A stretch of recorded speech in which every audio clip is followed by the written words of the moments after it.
Hello, and welcome to episode 9 of It Gets Progressively Worse. I'm Brandon, And I'm Kyle. and today we are joined by a very special guest. With us today is a former mayor from Rhode Island and now 2024 Republican presidential candidate, Steve Laffey. Steve, how are you doing today? Great. Good to talk to both of you. Yeah, thank you so much for joining us. Yeah, we don't really get a lot of big name people, so this is very big for us. We'll propel you along. Yeah. All right. If let's just hop right into questions. There we go. We're not very good podcasters. I just want to make that clear right out the gate. But we're gonna try our best today. We're gonna have a good time, hopefully. And so let's hop in the first question. And we're gonna ask this to everyone who comes on, any presidential candidate we're gonna get on. Sure. I'm gonna ask you, why do you want to be president? The country refuses to directly confront its problems. The middle class has been destroyed.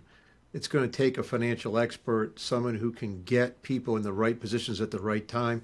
And quite frankly, guys, someone who has some policies he's willing to share with people rather than the other people stink. That's really what's going on. In at least the Republican primary, we have Donald Trump, convicted of sexual assault, indicted. And then you have the mini Trumps, right? People who worked for him, they love him, they hate him. They loved him before they didn't get a job. Now they hate him. It's just a bunch of sycophants whose websites, when you go to them, have nothing but give me money signs.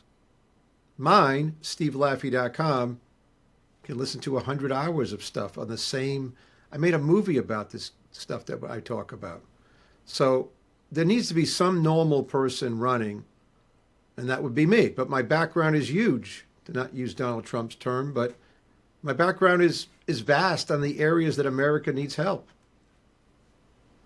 And that's just something, like, when I was doing research for this episode, I was extremely surprised because when you hear someone's running in the GOP primary, you're really the only candidate other than Pence to criticize Trump openly, kind of go after him. Oh, Christie has Chris too. Christie as well, Yeah, yes. but they're Christie's mini Trump, and then Pence's not important. So why do you feel the need, like, do you think that'll set you apart enough, the fact that you're going after Trump so openly, to kind of make a name for yourself in this primary?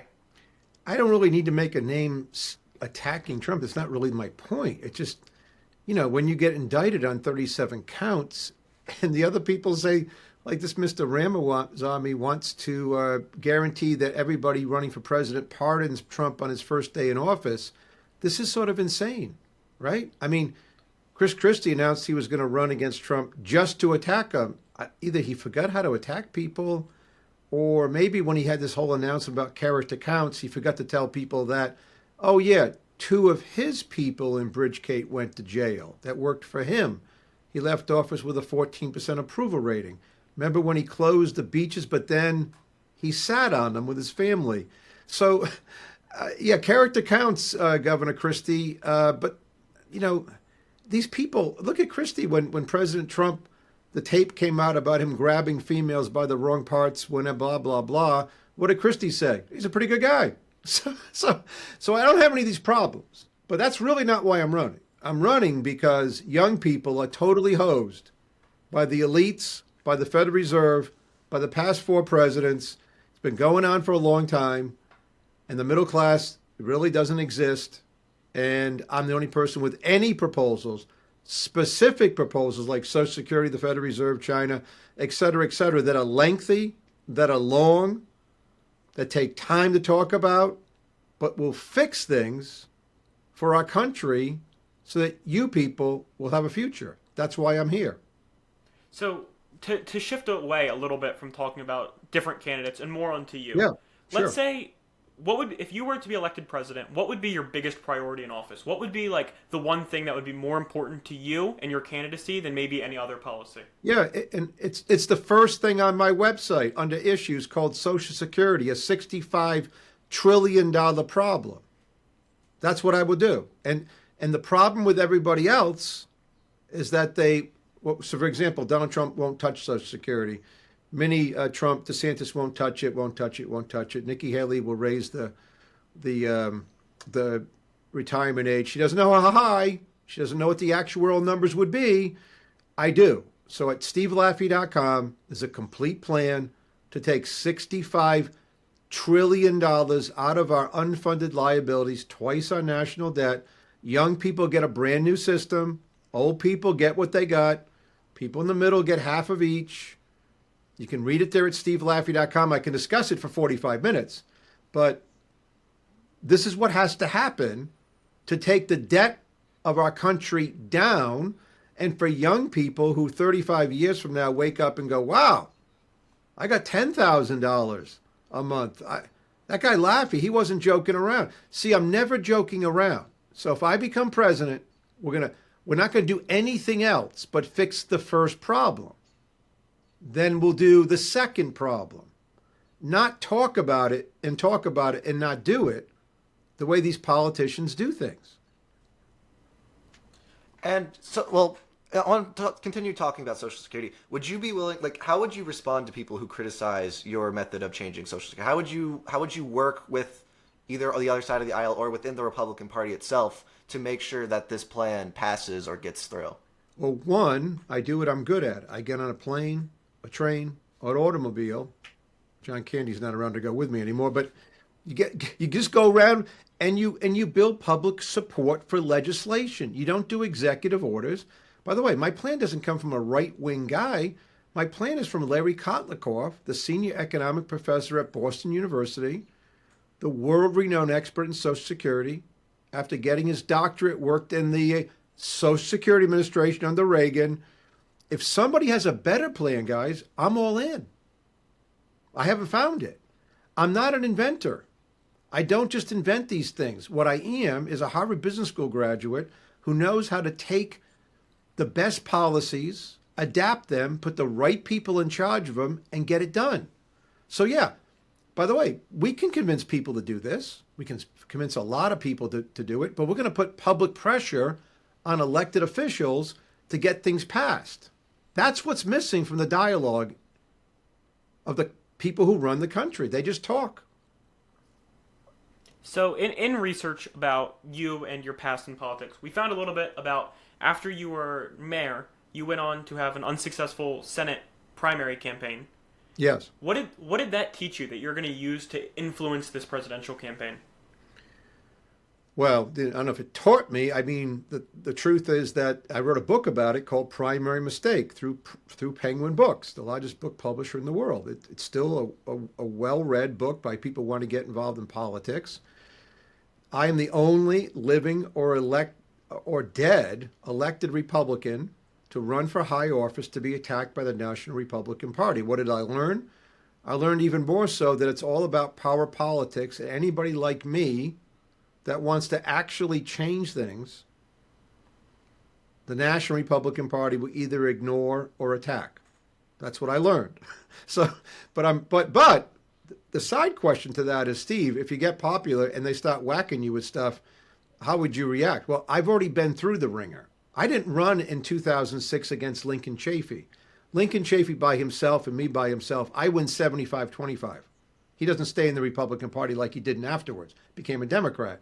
I ran against the entire National Republican Party that spent millions of dollars to defeat me, and in fact disaffiliated 13,000 Democrats to defeat me, to vote against me for one day, to defeat me by 3,000 votes in a primary that had a turnout twice of any primary in the history of Rhode Island to this very day.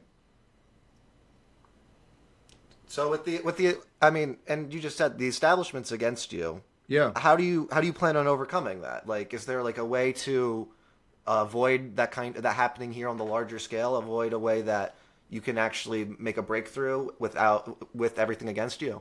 Well, I can make a breakthrough. It won't stop the Republican Party from being against me, the National Republican Party, once I do. But to make the breakthrough, go look at another policy I had. Then you scroll down at stevelaffey.com under issues. You'll see the 999 plan.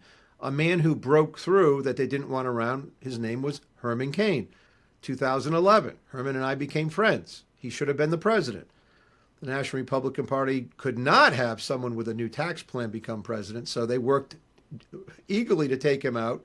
So Herman and I talked about what to do if this indeed happens when I do break out. But how do I break out?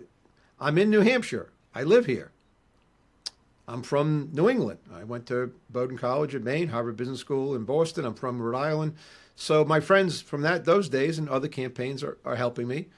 Part of my family's here. I have 6 kids. So I will break through. Today was the first day that the union leader, the paper of record, the New York Times of New Hampshire, published my first op-ed. It may sound small, but these things are building.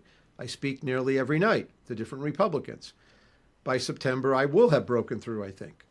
Now, it becomes another problem after that when the National Republican Party says, whoa, we can't have someone actually try to unite the country over bringing back the middle class. They'll say we can't do that, and then they'll start attacking.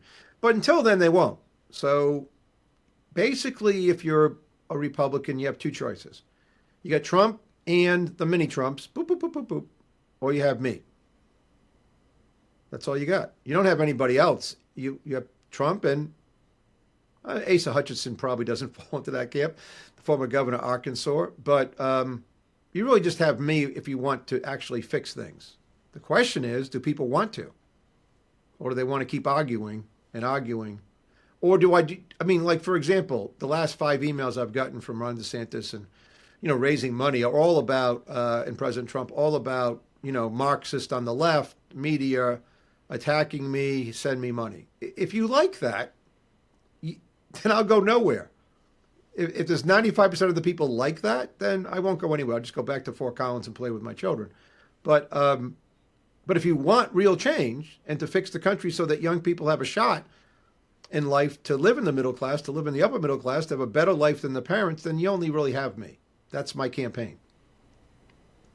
And so, getting into that, you mentioned Hutchinson, and both you and Hutchinson have relatively low poll numbers as of that. When Trump was indicted, his poll numbers shot up. So, how do you plan on? Do you think there's still like a way for moderate candidates such as yourself and Hutchinson to make a break, like not make a breakthrough, but kind of stand a chance? Like, how do you plan on showing that the moderate candidate still? Well, first of all, I'm not a moderate candidate. I'm a populist conservative. By populist, I mean that I could take, and I believe this, I get 17 of my buddies from high school to do a better job on the Federal Reserve than the Federal Reserve has done. It's pretty easy to control inflation, guys. It doesn't take, well, these people have PhDs, obviously don't know how to do it, right? So I do. So it's not about being moderate, and it's not about being the former governor. Former Governor Hutchinson has no plans to fix the country. He has some platitudes so far. So it's not really that angle. The angle is simply this. Are we having a crisis? I say we are.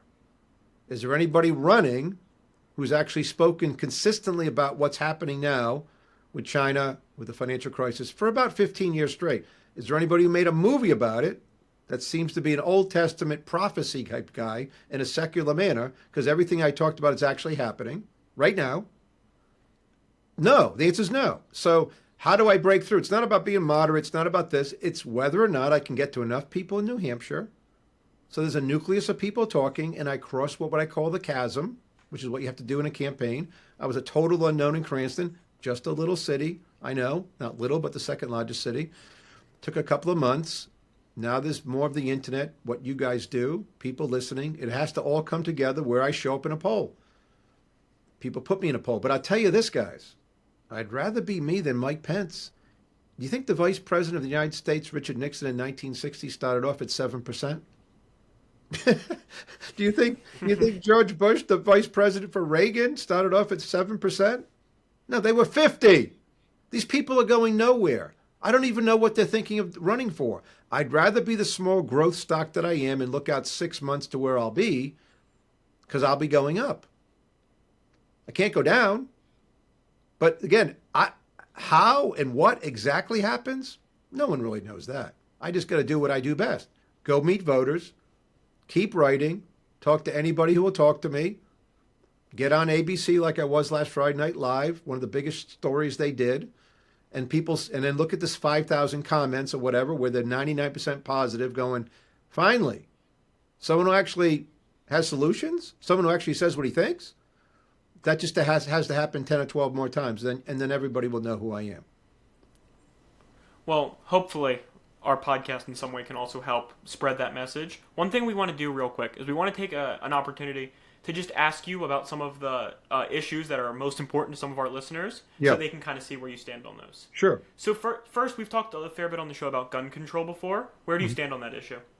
I am pro Second Amendment. My daughter, Jessie, for example, is the national sports representative for 4-H.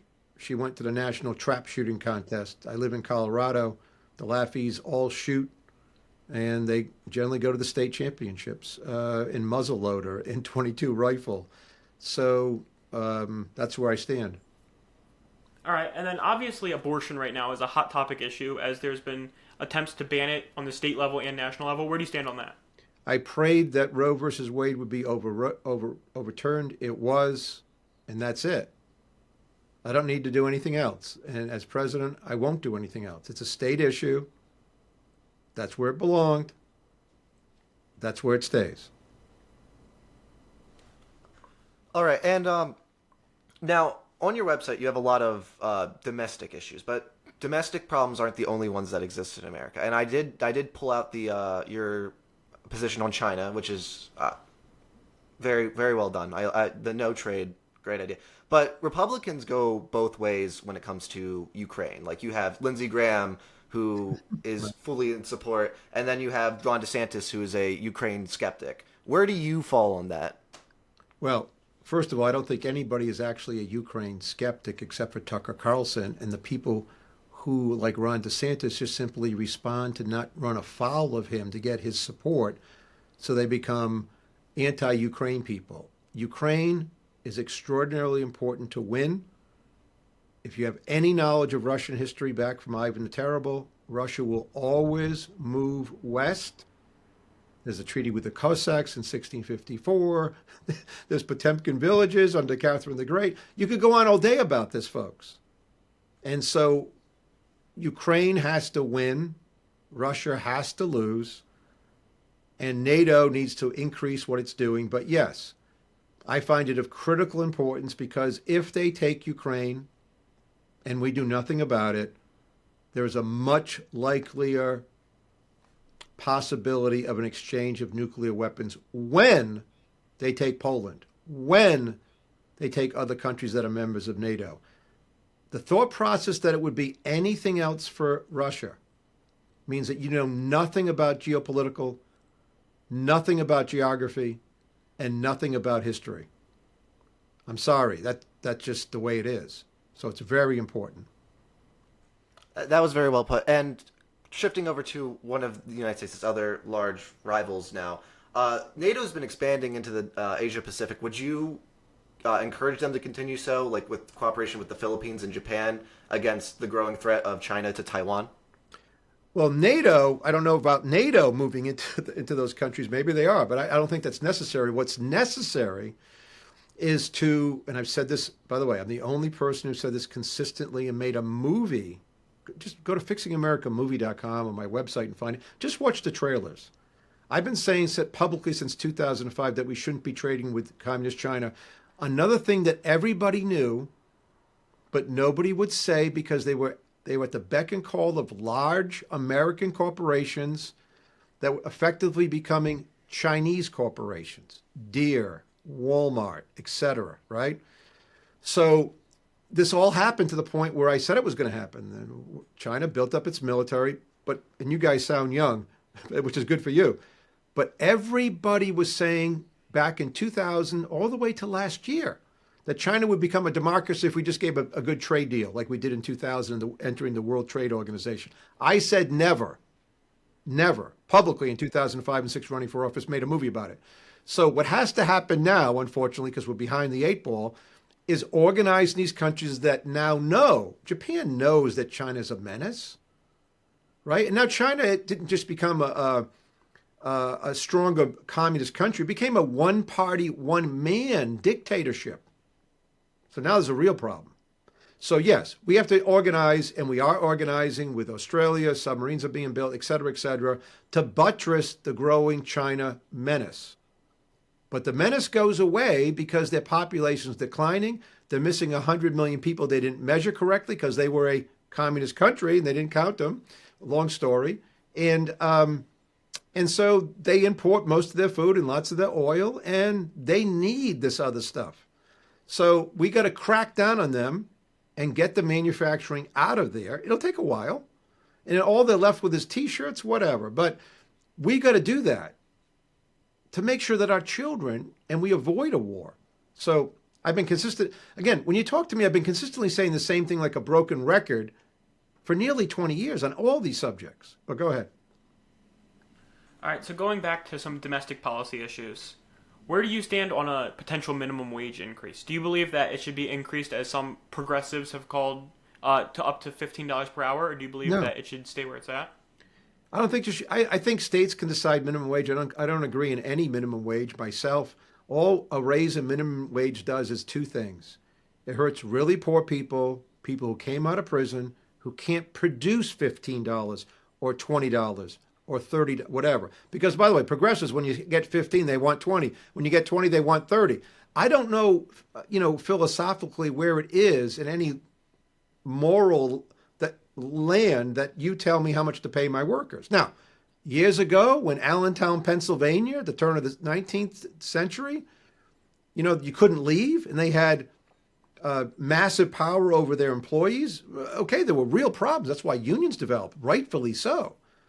But the other thing that happens is, go look up the word soda jerks. Young kids serving soda back in the day. It's a term used. Why do you think McDonald's fairly soon won't have any employees or one or two employees in McDonald's? They don't want to deal with the wage course. So where do young people get their first job? Places like McDonald's. So you're driving young people out, especially poor inner city young people who need to get that first job, but the progressives and other people don't care about that. What about a guy gets out of prison at 23? He can't make $15 an hour for employee. Where does he go? What does he do? By the way, with inflation from the Fed, is anybody making less? I'm not saying that people are, I know, but why don't you leave it up to the competition of the marketplace? Well, and this comes back to the question of, can you trust these corporations to act in the best interest of people, right? So No, you so can't. then, wouldn't some kind of minimum wage increase likely be needed? So let's say you've talked about the examples of like in inner cities. If you have a single mother in inner cities and she's maybe not qualified for a great job, but she still has a family to support, she can't live off of $7.30 an hour or whatever. And yes, that's not happening very often, but what would you say to someone like that? I would say, how does she get the $15 job? The big firms like McDonald's will automate, and she doesn't get the 50. Nobody gets it. A robot gets it, folks. By the way, no one's saying that corporations act in the best interest of their anything, but the invisible hand of Adam Smith has a way of working. So yes, are there problems? Yes, but the minimum wage hasn't solved one of them. What evidence is there that it solved the problem? That lady got the job, she can't. Which employer then says, I'm hiring that person to pay him $15 an hour, but they produce $6 for me an hour? Which employer does that? Or are you going to make them hire the person? So we live in sort of a Stalinistic 1984 world. You're going to make them hire someone and take the money from them at a point of a gun. I'm not into that. Yeah. All right. So then we have one more specific policy question that we want to talk about, and that comes with drug legalization, specifically marijuana legalization. Mm-hmm. Where do you stand on that? I'm against it.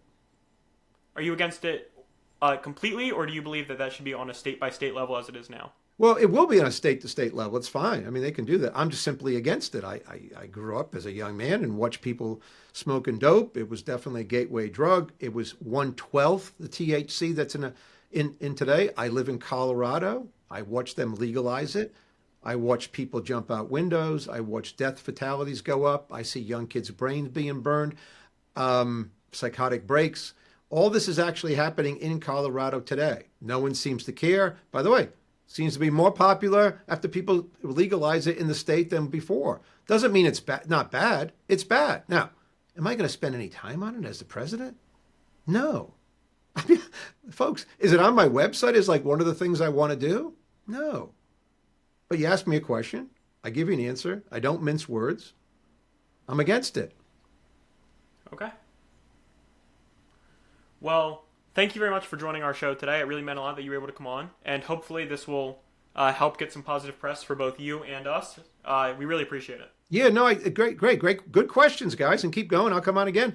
Let's go get the other people to come on and grow everything.